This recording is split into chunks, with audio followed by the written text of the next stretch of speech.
2026 IPL സീസണിന് മുന്നോടിയായി നടന്ന ഏറ്റവും വലിയ താര കൈമാറ്റമായിരുന്നു സഞ്ജു സാംസണിൻ്റേത്. രാജസ്ഥാൻ റോയൽസിൽ നിന്ന് ചെന്നൈ സൂപ്പർ കിങ്സിലേക്കാണ് താരമെത്തിയത്. പകരമായി രവീന്ദ്ര ജഡേജയും സാം കറനും രാജസ്ഥാനിലുമെത്തി.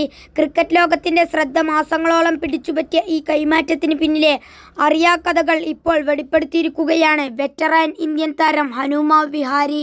സഞ്ജുവിന്റെ ക്രിക്കറ്റ് കളി കണ്ടിട്ടോ സാമ്പത്തിക കാരണങ്ങളാലോ അല്ല ചെന്നൈ സ്വന്തമാക്കിയതെന്നാണ് ഇൻസ്റ്റാഗ്രാമിൽ പങ്കുവച്ച വീഡിയോയിൽ വിഹാരി പറഞ്ഞത്.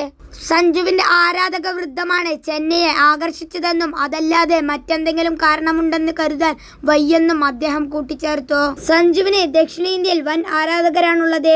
IPL ക്രിക്കറ്റ് മാത്രമാണ് പ്രാധാന്യമെന്ന് കരുതുന്നുണ്ടെങ്കിൽ നിങ്ങൾക്കത് തെറ്റിപ്പോയി. ക്രിക്കറ്റിനുമപ്പുറത്തെ ഒരു കളിക്കാരന് എത്രമാത്രം വിപണി മൂല്യമുണ്ടെന്നാണ് IPL ഉടമകൾ ചിന്തിക്കുക. സഞ്ജു എവിടെ കളിച്ചാലും കേരളത്തിൽ നിന്നുള്ള ആരാധകർ സഞ്ജുവിനായി ആർത്തുവിളിക്കും. അവർ കളി കാണാനെത്തുകയും ചെയ്യും. സമൂഹ മാധ്യമങ്ങളിലും ആഘോഷമാകും. അതല്ലാതെ അടുത്ത സീസണിൽ ഓപ്പണറാകാൻ വേണ്ടിയില്ല. ആവശ്യത്തിന് ഓപ്പണർമാർ ചെന്നൈക്കുണ്ട്. വിഹാരി ചൂണ്ടിക്കാട്ടിയതിങ്ങനെ: സഞ്ജു ടീമിലേക്ക് വരുന്നതിന് മുൻപ് തന്നെ അടുത്ത സീസണിലേക്ക് ചെന്നൈക്ക് ആവശ്യത്തിന് ഓപ്പണർമാരുണ്ടായിരുന്നു.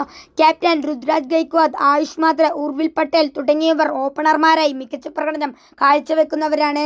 സഞ്ജു കൂടി എത്തുമ്പോൾ ഓപ്പണർമാർ തമ്മിലുള്ള മത്സരം കടുക്കുകയാണ് ചെയ്യുന്നത്. ചെന്നൈയിൽ സഞ്ജു ഓപ്പണറാവില്ലെന്നും മൂന്നാമനായി ഇറങ്ങാനാണ് സാധ്യതയെന്നും ഹനുമ വിഹാരി പറഞ്ഞു.